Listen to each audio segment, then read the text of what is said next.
गाढवासारखी मेहनत नका करू माकडांनो. हे कलियुग आहे. कधी कोणता ट्रेंड घेईल सांगता येत नाही. सन 2025च्या एंडिंगला डिसेंबर महिन्यामध्ये एक ट्रेंड लॉन्च होतो आणि तो ट्रेंड म्हणजे हा तोच क्रिश का गाना सुनेगा. ए लाव रे बाबा तो किरीस का सुनने का गाना किरीस का हा व्हिडिओ जर तुम्ही पाहिला, पण यासोबत मी असा काहीतरी तुम्हाला या व्हिडिओमध्ये सांगणार आहे की त्यामुळे तुमच्या पायाखालची जमीन आणि डोक्यावरचा आभाळ शर्मेने बाजूला सरकेल. पूर्ण व्हिडिओ पहा. हा व्हिडिओ सुरू करण्यापूर्वी मी एक महत्त्वाची संकल्पना तुम्हाला स्पष्ट करतो. आज ही दुनिया किती मूर्ख आणि किती टक्के स्वार्थी होत चाललेली आहे ते मी या व्हिडिओद्वारे तुम्हाला सर्वांना सांगणार आहे. आणि सांगायची गरज नाही, तुम्हाला ऐकूनच तुम्हाला माहिती होईल की नक्की या दुनियेमध्ये किती चांगले लोक उरले आहेत आणि किती मूर्ख भ्रष्ट होत चाललेले आहेत हे तुम्हाला पाहायला मिळेल. फक्त संपूर्ण शेवटपर्यंत पहा यार. जसं की मी तुम्हाला आधीही सांगितलं, 2025च्या एंडिंगला म्हणजे डिसेंबर महिन्यामध्ये एक व्हिडिओ व्हायरल होतो, क्रिश का गाना सुनेगा. ज्या प्रकारे अनेक वेळा रानू मंडल झाली, अनेक व्यक्ती झाले फेमस, त्यांच्यासोबत जे व्हिडिओ घेण्यासाठी जे फुकटे बाहेर आले, तसेच फुकटे यावेळी या व्यक्तीकडे गेले आणि व्हिडिओ सेल्फीज वगैरे काढून ते सोशल मीडियावरती पोस्ट करून स्वतःची लायकी वाढवू लागले. असे लोकांचा खूप खूप धन्यवाद, कारण हे कुठेतरी सोशल मीडियावरती चांगल्या प्रकारे चालना देत आहेत. आता काय सांगू, यांच्यासाठी तुम्ही कमेंटमध्ये 2 शब्द बोला. नाही सांगायचं तर एवढंच होतं, त्याचं संपूर्ण काय माहिती आहे ती पण मी तुम्हाला सांगतो. झारखंडमधील जमशेदपूरमध्ये राहणारा पिंटू नावाचा मुलगा, त्याला आता धूम बोलतात, एका व्हिडिओमध्ये व्हायरल होतो, क्रिश का गाना सुनेगा. हा गाणं ऐका त्याचा.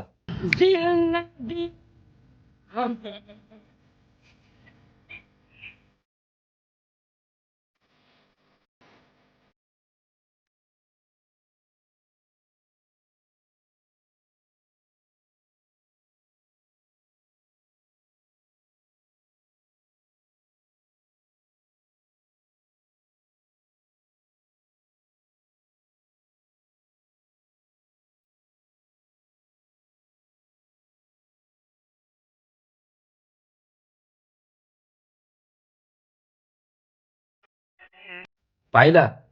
आता या गाण्यामध्ये तो जो गाणं बोलतोय तुम्ही ऐकला असेल, पाहिला असेल, त्याची ऍक्टिंग वगैरे कला, पण सोबतच त्याचा जो मानसिक आजार आहे तो देखील तुम्ही पाहिला असेल.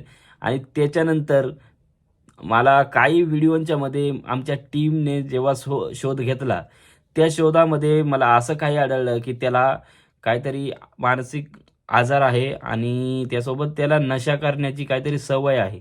आता हे नक्की खरं आहे की नाही ही गोष्ट आम्हाला माहिती नाही, ती पुढच्या रिसर्चमध्ये समजेलच आणि तुमच्या सर्वांपुढे येईलच. त्यासाठी चॅनलला सबस्क्राईब करा.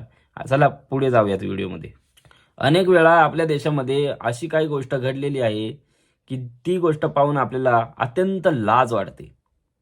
का? ही भावना व्यक्त करताना सुद्धा मला लाज वाटते की आज आपल्या देशामध्ये कोणीतरी व्हायरल होतो, तो आजारी आहे, त्याची मानसिकता नाही, एकदम साधा भोळा आहे, तर त्या गोष्टीचा जाऊन आपण फायदा उचलावा. आपण तिथे जायचं, 2 सेल्फी काढायच्या, एक व्हिडिओ बनवायचा आणि तो सोशल मीडियावरती अपलोड करायचा आणि त्यामुळे आपले व्ह्यूज वाढणार. काय होईल ते व्ह्यूज वाढून? तुम्हाला 2 पैसे जास्त मिळतील. हा ठीक आहे, मिळाले ना, पण मग त्या व्यक्तीकडे पण पहा, त्या व्यक्तीकडे कोणी लक्षही देत नाही. आज आमच्या टीमने रिसर्चमध्ये ही गोष्ट शोधून काढली. खरं तर त्या टीमचा खूप खूप धन्यवाद जी मला मदत करते. आमच्या रिसर्चप्रमाणे तो लहान असताना म्हणजे पिंटू उर्फ धूम हा लहान असताना त्याचे आई वडील गेले, त्याला सोडून गेले. त्यानंतर त्याला त्याच्या आजी आणि आजोबांनी सांभाळले आणि मध्येच तेही सोडून गेले. त्यानंतर त्यांनी कचरा उचलण्याचे काम सुरू केले. आता पोट तर भरायचंय, हो ना, ते तर हवेत नाही येणार. त्यासाठी त्यांनी पोट भरण्यासाठी कचरा उचलण्याचे काम सुरू केले. त्यानंतर त्याला एक व्यक्ती भेटला, त्याने त्याचा जो गाणं बोलण्याचा अंदाज आहे तो अंदाज रेकॉर्ड केला त्याच्या कॅमेरामध्ये आणि तो सोशल मीडियावरती पोस्ट केला. सोशल मीडियावरती पोस्ट केल्यानंतर एका रात्रीत त्याचे जीवन बदलले आणि तो व्हायरल झाला. त्या व्हायरलिटीमुळे अनेक लोकांनी त्याचा फायदा उचलला आणि काही लोकांनी त्याची मदतही केली. पण त्यापेक्षा सर्वात महत्त्वाचं ज्याच्यामुळे तो व्हायरल झाला त्या माणसाचे खरंच खूप धन्यवाद. कारण उद्या त्याचे जीवन बदलू शकते. जीवन तेव्हाच बदलते जेव्हा आपल्याकडे ॲनालिटिक्स करण्याची स्किल्स असते, जेव्हा आपल्याकडे स्वतःमध्ये बदलाव करण्याची क्षमता असते, ट्रेंडप्रमाणे चालण्याची क्षमता असते, तेव्हाच ग्रोथ होते. अशी कोणाचीही ग्रोथ होत नाही. नाहीतर मग रानू मंडल एका गाण्यामध्ये फेमस झाली आणि आज ती कुठे आहे ती कोणालाही कळेल नाही. त्यानंतर अनेक लोक असे फेमस झाले ते आज कुठे आहेत त्यांचा पत्ताही नाही. ते बोलतात ना, एका दिवसात जे मिळालं त्याला किंमत नाही आणि मेहनत केल्यावरती जे मिळतं ते लाखो वर्ष पुरतं. बरोबर की नाही? अरे मूर्खांनो, तुम्हाला लाजा कशा वाटत नाही? तुम्ही भारत देशामध्ये राहतात, जिथली संस्कृती, यार काय सांगावं काय कळना. आपल्या देशाची संस्कृती काय आहे? तुम्हाला काही संस्कार नाही दिले का? हे सर्व इथेच थांबलं नाही. व्हायरॅलिटी लोकांनी, भडव्यांनी त्यांची चॅनल चालवण्यासाठी एक आयडिया करून पाहिली. पिंटू म्हणजे धूम याचे निधन झाले असे सोशल मीडियावरती पोस्ट टाकले, व्हिडिओज टाकले, त्याचे निधन झाले डायरेक्टली आजारामुळे ते पण.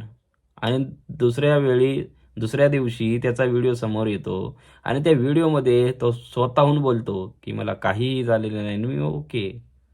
अरे तुम्हाला लाजा कसं वाटत नाही? तुमच्यामध्ये ते टॅलेंट नाही? बरं ठीक आहे, मेहनत करा, तुम्ही पण होशाल, पण असं चुकीच्या कामाने नाही ना. पैसा ही सब कुछ नहीं है इस दुनिया में, ये याद रखना. लवकरच आम्ही एक नवीन व्हिडिओ घेऊन येत आहे. त्यामध्ये खूप सारं ट्विस्ट भरलेलं आहे आणि ते जर जाणून घ्यायचं असेल तर आमच्या ऑफिशियल प्लस मराठीला सबस्क्राईब करा आणि या चॅनलवरती तुम्हाला सर्व महत्त्वपूर्ण अपडेट्स मिळतील आणि तुम्हाला फालतूची बकबक इथे ऐकायला मिळणार नाही. जय महाराष्ट्र.